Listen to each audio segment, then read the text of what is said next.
Tonight on Lowdown, we're sitting down with the Student Government Association to learn what they have to offer students here on campus. We'll sit with a student fresh out of campus quarantine and talk with the illustration major. All this coming up next.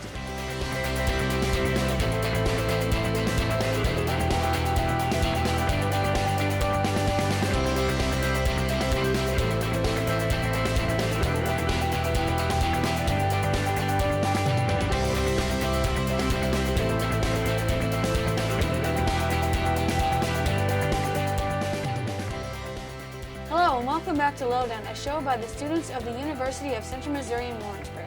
I'm Callie Daniel. Thanks for joining us this evening as we continue to dive into all the cool things happening here at UCM. Speaking of, let's learn what the Student Government Association has to offer students here on campus and how you can get involved. We're here with Colby Crowder today to talk with us about SGA. Can you tell us what SGA is? So SGA is short for Student Government Association. Mm-hmm. We elect students through both a Senate and a House of Representatives, and we represent the student body and the student voice. So what do you do at SGA?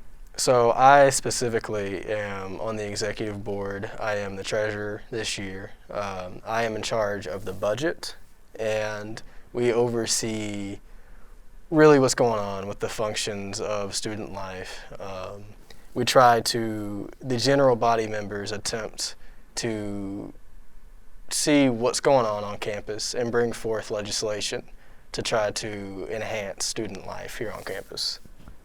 So why is it important to get involved with student government? So again, we are the microphone pretty much for how the student voice is heard through just building a bridge between the student body and administration to field some of the concerns on campus. So what are some of the hot topics that you guys are discussing in student government right now? So for right now, it's been brought to our concern through the Together We Stand event that was coordinated through the center and in collaboration with SGA. There were some concerns raised about how to report racial discrimination. So we are working with the Office of Technology in order to make that a smoother process. That is our main topic right now. So how long do you guys usually spend on a topic in discussion? Our meetings usually consist of an hour. We meet on Tuesdays and Wednesdays. We will go through an agenda and meet with each committee, and the committee chair tells us what's going on within their personal or their group's discussion. So each point on the agenda usually has 10 minutes or so to talk about what's going on with them and their committees. Okay, why is SGA significant to you? Why did you decide to join? So I joined SGA the spring semester of my freshman year, and I really wanted to bring forward my involvement on campus, as I was involved in a various amount of clubs, Greek life, and just about everything. And I saw there were a lot of problems on campus or just concerns that weren't being met. So within those organizations, I brought that voice in order to try to fix some things. How can other students join or get involved with SGA? So we take applications all year round. It's dependent on how many chairs are filled within our House and Senate. You can look up UCM SGA online and it will be the first result. And under there will be a Google Forms which you can fill out in order to apply to be on student government. What's your favorite part about SGA? So my favorite part about SGA is working with a bunch of people from across campus. We have representatives from each college, and we have representatives from each year in school. So we have a very diverse voice in SGA. That is definitely the greatest benefit of being in SGA, is collaborating with all those individuals. How is this good on a resume? How is this transfer after college? Absolutely. This is a great resume addition. It's definitely not the intention. So anybody that goes into SGA, they have to have a passion for what SGA does, and they have to have a passion for helping people. Those that come in with just the intent to put it on a resume typically fizzle out and aren't able to continue because it is somewhat strenuous. We work on some pretty big issues, but for the most part, yes, it's, I would say, one of the best, if not the best, additions to a resume. You are collaborating with people constantly, and you have the ability to go and take leadership roles within SGA, and just coordinating and leading those kind of discussions looks great in terms of translating into a career. So would you say it's a very hands-on, involved group? Absolutely. We, like I've said before, we have, during our committee meetings, we divvy up. People are assigned, not assigned, they choose what committee they want to work with. And we'll have people going back and forth from different committees, talking about different issues. And we have such a flexibility, such a fluidity within our process that you can go from issue to issue and contribute in the best way that you can. So having that communication that we have is very unique within SGA. I've never been in another organization that has that ability to take on that kind of workload and produce as much as SGA does. All right, well, thanks for coming on the show with us today. Absolutely.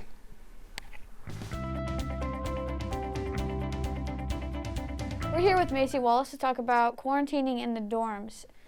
So Macy, how did you tell UCM campus about you needing to be in quarantine, and what did they do? I went to the UCM website and the health center one specifically, and when I got sick, they had the Google form still. They kind of changed it, but there's like a link on their website basically, and you go to it, and I filled out all my symptoms and when they started, and then they give you a response based on how you fill out the sheet, and mine was that I needed to quarantine, not leave my dorm, and that a nurse would contact me within 24 hours.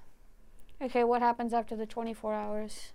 They call you within 24 hours, and then you go to the hospital and you get tested, and then they tell you to quarantine. If you test positive, you quarantine for 10 days, and it starts from the day that you started showing symptoms. And if your test comes back negative, you quarantine for a full 14 days, based on when you got tested. Okay, how did this affect your classwork? I had a lot more to do online, and my teachers had to email me a lot of the classwork that we did in actual class, and I had to set up Zoom meetings with some of my teachers to catch up on the material I missed in person. So would you say the teachers were accommodating to it? Very, yeah. They gave me test extensions and let me have a little bit of leeway on due dates. So how were you able to get food and water during quarantine? The school, so when you test positive or negative, whenever you get put into like your full quarantine, you get sent a link to fill out, and you have a list of choices to pick from a menu for breakfast, lunch, and dinner for every single day of the week. And then you fill that out, and then it repeats for your full 10 days that you're in quarantine. And then they came by at the same time every day and dropped me a bag. Would you say this affected your mental health at all? Yeah, I am the type that gets like really upset anyways when I don't get to see people a lot. So the fact that I was stuck in my room and couldn't see anybody, I started getting like depressed almost. Like it was not seeing anybody, not being able to talk to anybody. I just like slept a lot the last few days because I didn't want to be awake because I was bored. So what did you do primarily to pass the time while you were in quarantine?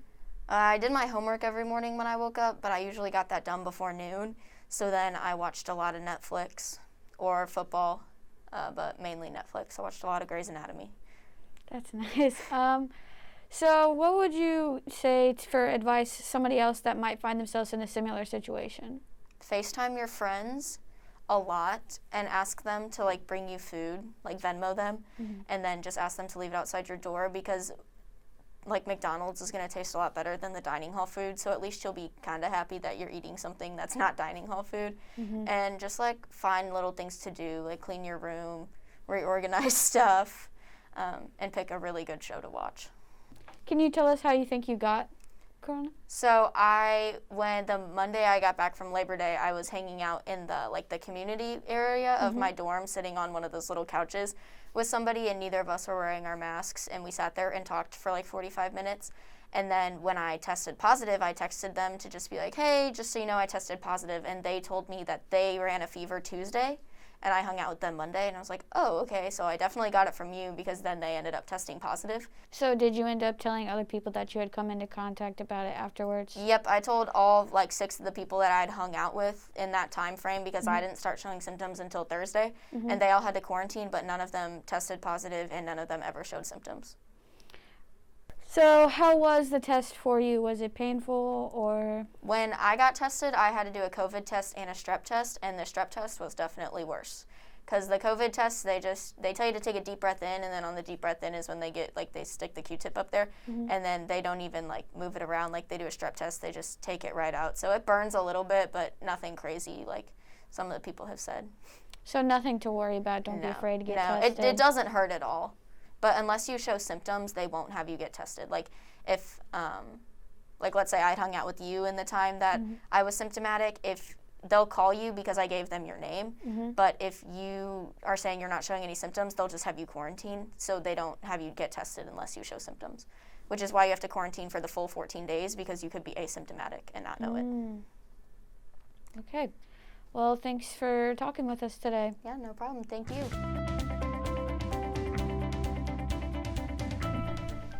We're here with Lena Humble to talk with us about being an illustration major here at UCM. So can you tell us what it's like to be an illustration major here?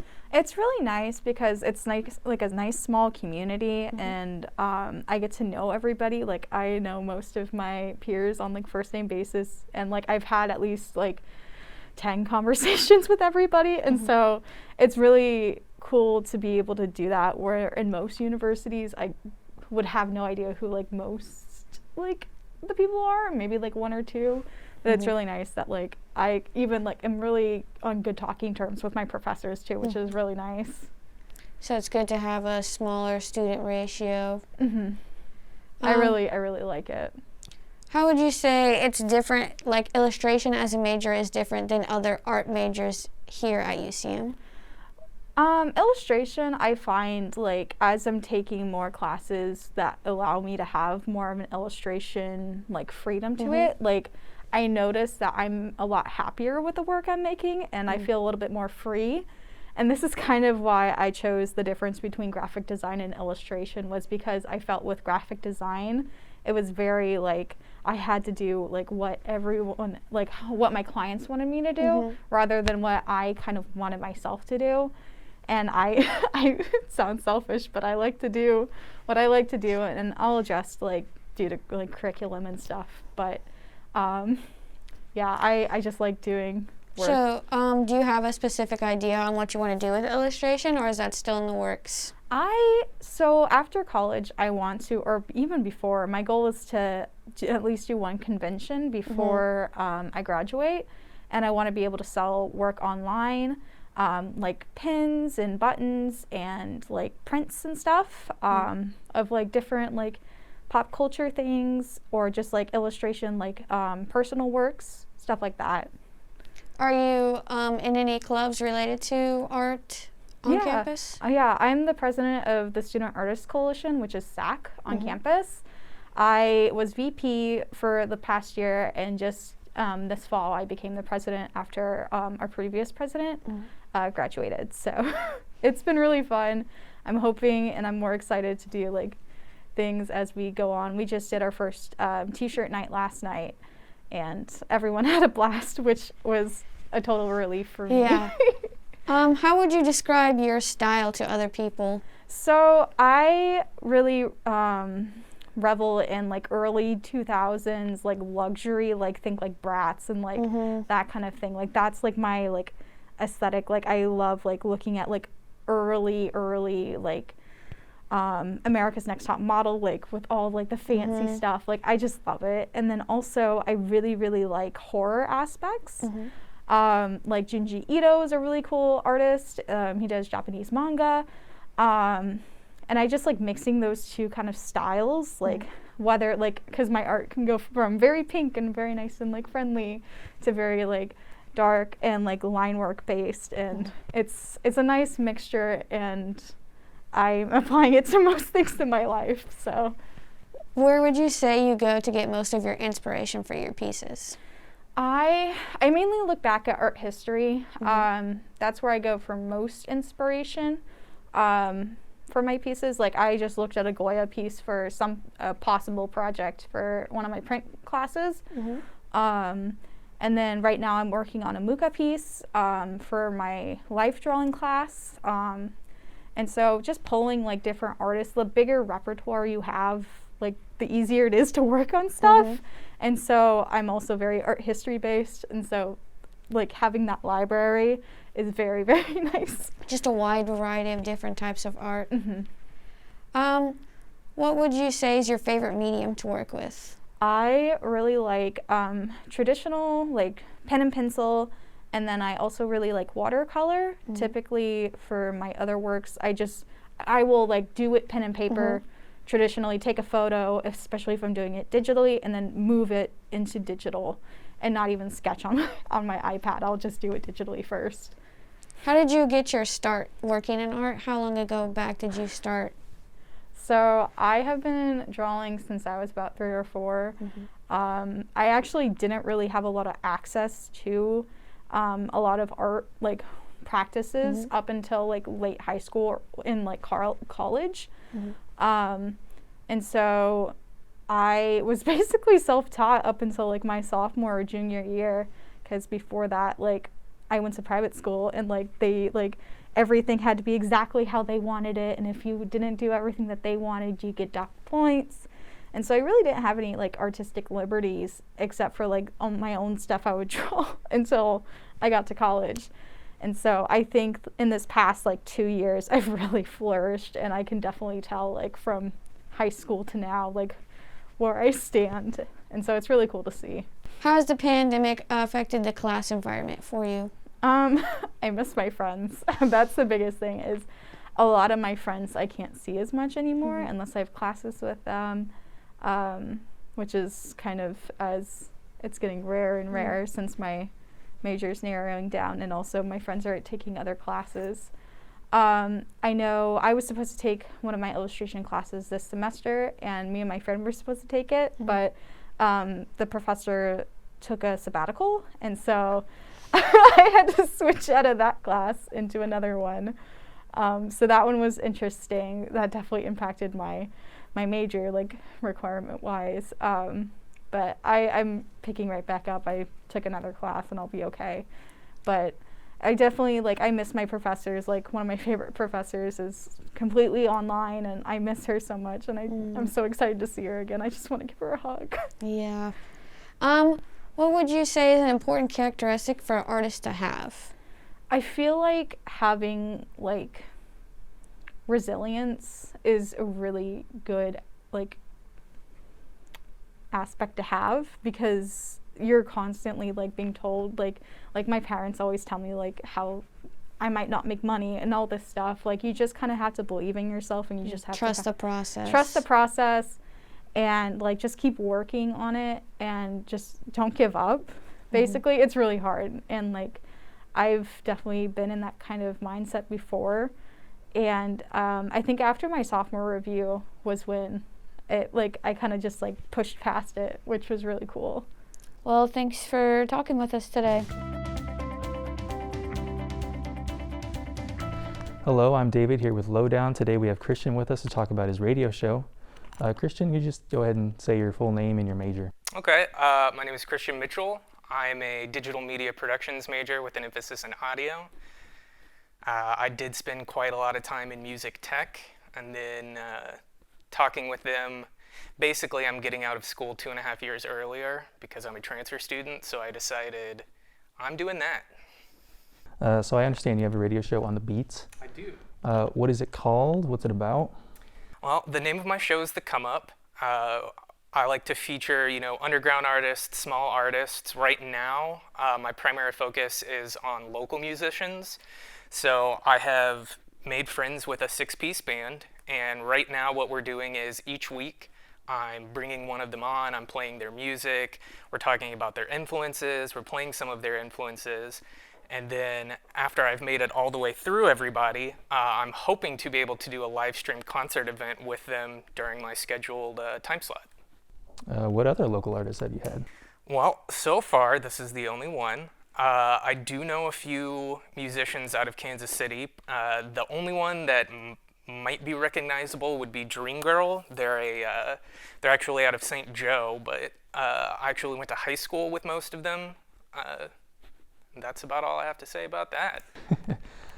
What do you find interesting about your radio format that you have going on? Well, I really hate listening to top 40 music. You know, it's not like the music's not good, but you hear the same songs over and over, and it kind of just feels like it's music that's been engineered for a specific thing. And I really like, I want to hear music that's not being played everywhere. I want to hear something new. I want to hear something different.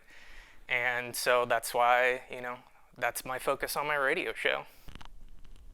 So what do you do specifically to make your show stand out? I spend a lot of time on SoundCloud. I spend a lot of time on YouTube. I spend a lot of time just trying to find music with like less than 1,000 plays, but that I think is good. And I just, I want to get music that's not being heard. Yeah, okay. So just go ahead and walk us through like your process for coming up with your show every week. Well, right now, every week I contact, a member of the band that I'm focusing right now, and I talk to them, make sure they're able to meet during my time. I get them to give me a list of, songs that, probably the 15 biggest influential songs that they have. I get a compiled list of that, plus 4 or 5 of their own original songs. And then from there, I kind of space everything out, see if there's any specific songs that they want to talk about. But for the most part, they come in, we do some introductions, I play their music first, try to get the audience to have an understanding of what their music is like, and then we'll go into their influences. We'll play, 3, 4, 5 songs depending on if they want to talk more or if they want to talk less. And then after we've played that, we kind of just break it down, discuss, why it's influential, what it means to them, just stuff like that. So how about technically, what goes into making a radio show? So to make the radio show, from the technical aspect, I get on the computer that I have to get on, which is in the DMP lab. So I log on. Then I get on this program called Mix, which is basically just like a digital turntable. So it allows me to, I've got 2 little, whatever you want to call them, and I can drag the first song I want to play, I'll put on one, and the next one I'll put on the other, and then there's a fader, and I can go back and forth. I don't do a whole lot because I am very fortunate that the majority of the technical stuff is already up. I really just come in, sit down, make sure everything's working, load my music in, try to figure out an order of things that I want to play, and then there's a microphone in there that when I want to use it, I unmute it, and when I'm done using it, I mute it. So what's your favorite part of making the show? My favorite part is discovering music that I've never heard. That is my favorite part. So what about your least favorite part?